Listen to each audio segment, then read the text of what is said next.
America के राष्ट्रपति Joe Biden ने भारत और जापान को ज़ेनोफोबिक देश कहा है। साथ ही उनकी तुलना रूस और चीन के साथ की है। ज़ेनोफोबिक यानी ऐसे देश जो अप्रवासियों को अपने देश में कतई नहीं चाहते या उनसे डर का माहौल पैदा किया जाता है। भारत में मानवाधिकार और धार्मिक आज़ादी के लिए चिंताएं जताने के बावजूद भारत अमेरिका का मुख्य साझेदार है।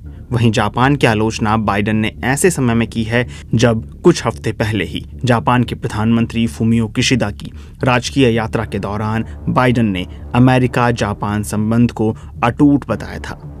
एक कार्यक्रम में एशियाई अमेरिकी लोगों से बात करते हुए बाइडेन ने कहा कि हम अप्रवासियों का स्वागत करते हैं। सोचिए कि क्यों चीन आर्थिक रूप से इतनी बुरी तरह फंसा हुआ है, जापान को परेशानी क्यों हो रही है, रूस को क्यों परेशानी हो रही है, भारत को क्यों परेशानी हो रही है, क्योंकि वे ज़ेनोफोबिक हैं, वे अप्रवासी नहीं चाहते। अमेरिकी राष्ट्रपति के इस बयान की कुछ विश्लेषक आलोचना कर रहे हैं। ट्रंप प्रशासन के पूर्व उपसहायक सचिव रहे एल्ब्रिज कोल्बी ने एक्स पर लिखा है कि जापान और भारत हमारे दो सबसे मजबूत और महत्वपूर्ण सहयोगी हैं। हमारे सहयोगियों पर संकीर्ण प्रगतिशील सोच रखना उन्हें कमतर दिखाने जैसा और बेवकूफ़ाना है।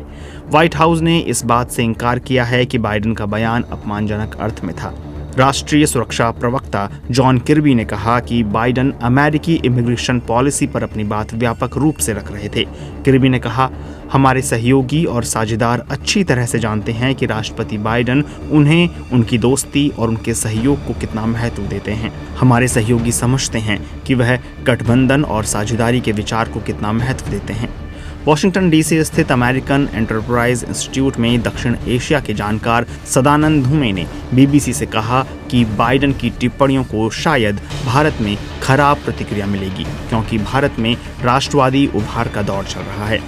अप्रैल के अंत में अमेरिकी विदेश विभाग की एक रिपोर्ट आई थी जिसमें कहा गया था कि भारत में बड़े पैमाने पर मानवाधिकारों का हनन हुआ। इसे लेकर भारत ने कहा है कि ये रिपोर्ट पक्षपातपूर्ण है और भारत को लेकर अमेरिका की बहुत ही खराब समझ को दर्शाता है।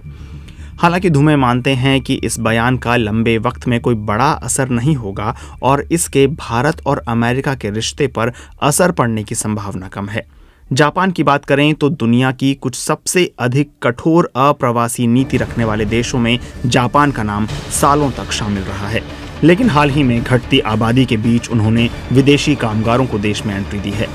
बाइडेन, जिन्होंने पिछले राष्ट्रपति चुनाव के दौरान बार बार अपने प्रतिद्वंदी डोनाल्ड ट्रंप को ज़ेनोफोबिक बताया था, उन पर खुद अप्रवासियों के लिए कठोर होने और अमेरिका मैक्सिको बॉर्डर मुद्दे को हैंडल करने के तरीके की आलोचना होती रही है।